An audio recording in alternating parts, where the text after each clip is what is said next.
언제나 24시간 여러분들의 복지를 상담해드리는 복지상담사 양쌤입니다. 최근 보건복지부가 생계급여 수급자에게 기초연금을 추가로 더 지급하겠다고 발표했습니다. 그 금액이 얼마일지는 더 지켜봐야겠지만 어쨌든 생계급여 수급자에게는 이 소식이 희소식입니다. 그런데 이 발표가 난 후 그럼 국민연금은 어떻게 되냐 하며 궁금해하시는 분들 많습니다. 기초수급자 중에 국민연금 받으시는 분들이 많기 때문에 그러는 건데요. 그래서 오늘은 기초수급자가 국민연금을 받으면 어떻게 되는지, 또 국민연금을 일시금으로 받으면 어떻게 되는지 자세하게 설명해 드리겠습니다. 복지24 상담센터 지금 상담 시작합니다. 정부는 수급권자가 65세를 넘으면 일하기 어렵다고 생각합니다. 그래서 65세가 넘었는데 생활이 어렵다 한다면 일을 하지 않아도 생계급여를 받을 수 있습니다. 그래서 수급자 중에 65세 이상 노인이 특히 많습니다. 이분들 중에는 국민연금 받으시는 분들도 많습니다. 국민연금이 현재 65세부터 나오기 때문입니다. 또 어떤 분들은 조기 노령연금을 신청해서 원래 나이보다 최대 5년까지 일찍 받기도 합니다. 이건 국민연금에 10년 이상 가입한 분이 신청할 수 있습니다. 이렇게 되면 1년에 6%씩, 즉 월 0.5% 감액해서 국민연금을 받기 때문에 수익률 측면에서는 안 좋지만 지금 당장 소득이 없는 분들에게는 좋습니다. 최근에 65세가 되신 분들은 이전 세대에 비해 국민연금에 가입하신 분들도 많고 액수도 큽니다. 그래서 최근에는 국민연금도 기초수급자의 소득으로 보는지 물어보시는 분들이 많습니다. 매달 받는 국민연금은 크게 노령연금, 유족연금, 장애연금으로 나뉘는데 이 셋 다 기초연금 수급자의 소득으로 100% 산정합니다. 지난해 국민연금공단에서는 생계의료급여 수급자가 받는 노령연금이 한 달에 35만원가량 된다고 했습니다. 만약 여러분이 이만큼 받는다면 기초생활보장제도에서는 35만원 그대로를 여러분의 소득으로 봅니다. 그래서 원래 받을 수 있는 생계급여에서 35만원만큼 생계급여를 깎고 받을 수 있는 생계급여가 35만원이 안 된다면 생계급여 수급자에서 탈락시킵니다. 국민연금이 근로소득 공제 처리 일정 비율을 공제하거나 사적 이전 소득처럼 일정 금액 이상만 소득으로 본다거나 하지 않고 받은 금액 100%를 소득으로 보기 때문에 그러는 겁니다. 그래서 어떤 분들은 국민연금 든 게 억울하다고 하시기도 합니다. 젊었을 때 보험료 낼 돈으로 실컷 놀기라도 했으면 모르겠는데 이분들은 그렇지 않았기 때문입니다. 지금은 힘들어도 나중에 좋을 거라 생각하며 없는 살림 쪼개가며 겨우겨우 보험료를 냈는데 막상 국민연금을 바꿔보니 그 액수도 얼마 되지 않고 심지어 받은 금액만큼 생계급여가 차감되니까 생계급여만 놓고 보면 국민연금을 낸 사람이나 안 낸 사람이나 똑같아지게 됩니다. 여기에 더 나아가서 국민연금 때문에 수급자에서 탈락했다면, 특히 건강이 안 좋으신 분이 의료급여에서 탈락했다면 이런 마음이 더 들게 됩니다. 또 국민연금이 50만원 이상이면 기초연금을 차감해서 받게 된다고 합니다. 이 때문에 수급자에서 탈락해서 기초연금까지 차감하게 되면 국민연금을 안 낸 기초수급자보다 혜택이 더 적다고 생각하실 수도 있습니다. 실제 국민연금으로 50만원 받는 분은 현재 기초연금을 3만원가량 깎고 받습니다. 그럼 국민연금 50만원, 기초연금 30만원에서 총 소득이 80만원이 됩니다. 생계급여 수급자의 한 달 생계급여가 현재 최대 71만원이고 여기에 에너지 바우처, 문화누리카드, 양곡비 할인과 같은 부가혜택과 조만간 실행될 기초연금 추가 금액까지 한다면 국민연금 받는 것보다 수급자가 되는 게 훨씬 낫다고 생각하시는 겁니다.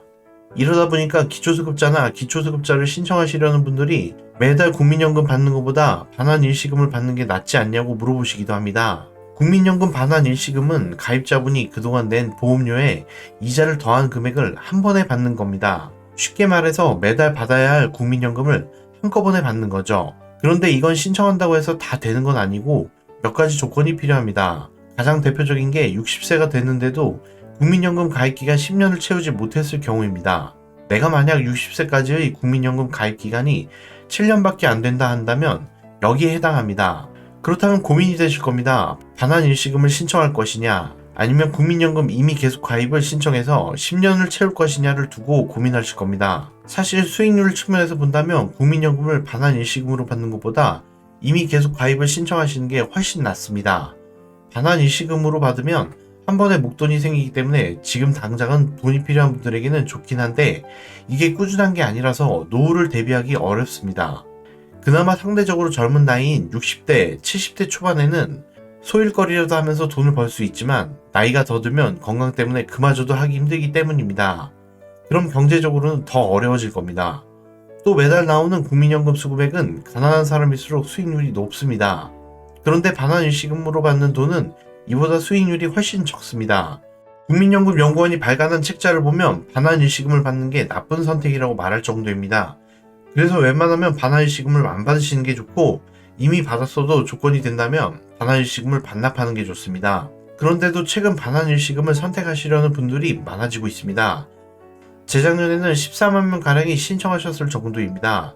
이분들 중 상당수는 목돈이 필요해서 또는 추가적으로 국민연금을 납부할 수 없어서 반환일시금을 신청했고, 해당 금액은 생활비나 의료비로 사용했다고 했습니다. 생활이 어려운 분들이야말로 국민연금 혜택이 누구보다 필요한데, 이분들은 오히려 국민연금 혜택에서 소외되는 그야말로 국민연금 사각지대에 있습니다. 어떤 분은 일부러 반환일시금을 신청하셨다는 분들도 있습니다. 이분들은 현재 기초수급자이나 기초수급자를 신청하시려는 분들입니다. 이분들은 국민연금의 혜택이 좋긴 하지만 국민연금을 받으면 그만큼 생계급여가 깎이고, 국민연금 금액이 기준치보다 많으면 생계급여는 물론 의료급여, 주거급여까지 탈락해서 오히려 국민연금을 안 받으니만 못하다 국민연금 혜택을 못 보더라도 이게 차라리 낫다면서 지금 당장은 국민연금을 반환일시금으로 받아 생활하고 나중에 수급자를 신청하자 하시기도 합니다. 또 요즘엔 상대적으로 젊은 부부도 수급자가 많습니다. 기사를 보면 20대, 30대 기초수급자가 큰 폭으로 늘어서 전체 수급자의 10% 차지한다고 합니다. 정부는 기초수급자 중 직장에 다니는 분들은 국민연금에 가입해야 하지만 희망하지 않으면 적용 제외 제도를 신청할 수 있게 하고 있습니다. 지역 가입자는 의무적으로 가입하지 않아도 되지만 이미 가입할 수도 있습니다. 또 기초생활보장제도에서는 국민연금에 가입한 수급자가 내는 국민연금 보험료 75%는 소득 산정에서 제외해줍니다. 그러니까 국민연금으로 10만원을 내면 7만 5천원은 소득에서 빼주겠다라고. 그럼에도 일부 수급자분들은 국민연금에 가입하기를 주저하기도 합니다. 아직 국민연금 받으려면 많이 남긴 했지만 당장 보험료를 낼 여유도 없고, 나중에 국민연금 받는다 해도 수익률이 지금보다 안 좋을 것 같고, 국민연금 받아서 기초수급자 혜택을 못 받게 되면 국민연금을 안 받으니만 못하기 때문입니다. 또 만에 하나 수급자와 국민연금 둘 다 못 받게 되면 더 힘들어지기 때문에 현재 수급자나 수급자를 신청하시려는 분들은 기초생활보장제도와 국민연금 사이에서 여러 고민들을 하고 계십니다. 이런 점에서 기초수급자가 받는 국민연금을 일정 부분 공제해주면 기초연금 사각지대의 문제가 조금이나마 개선되지 않을까요? 국민연금을 반환일시금으로 받으면 또 어떻게 되냐?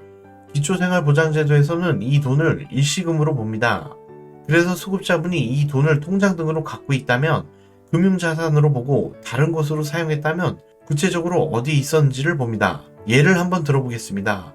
A씨는 지난 6월에 반환일시금으로 1천만원을 받았는데요. 이 중 500만원은 집 보증금 올려주는 데 쓰고, 200만원은 6개월 전 빌린 카드론 상환으로, 100만원은 병원비로, 나머지는 생활비로 썼습니다. 그래서 10월인 지금은 통장에 남아있는 돈이 없습니다. 이 때문에 생활이 너무 힘들어서 이번에 기초수급자를 신청하게 됐습니다. 이런 경우 기초생활보장제도에서는 집보증금 500만원과 카드론 상환 200만원, 총 700만원을 타자산 증가분으로 보고 병원비 100만원은 본인 소비분으로 봅니다.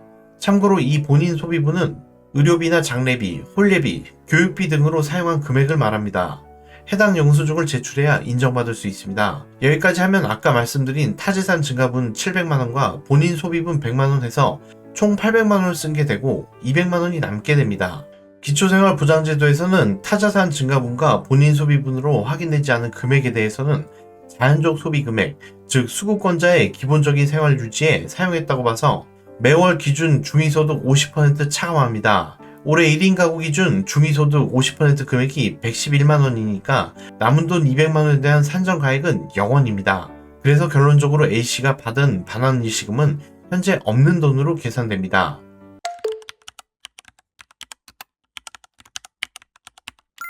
이번 영상은 기초수급자가 국민연금을 받으면 어떻게 되는지, 또 국민연금을 일시적으로 받으면 어떻게 되는지 말씀드렸습니다. 최근 국민연금을 받는 수급자분들이 많아지면서 이에 대해 물어보시는 분들이 많으신데 도움이 되셨다면 좋겠습니다. 생계급여가 생활하는데 여전히 부족한 금액이긴 하지만 그래도 국민연금 증가율보다는 높아 보입니다.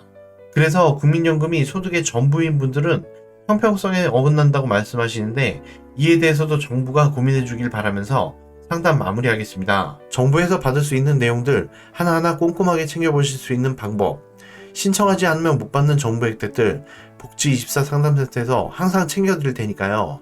오늘 내용 도움이 되셨다면 잊지 말고 구독, 좋아요, 알림 설정까지 꼭 해주셔서 놓치지 않으셨으면 좋겠습니다. 그럼 다음에도 알찬 정보와 함께 복지 상담으로 찾아뵙도록 하겠습니다. 언제나 24시간 여러분들의 복지를 상담해드리는 복지 상담사 양쌤이었습니다.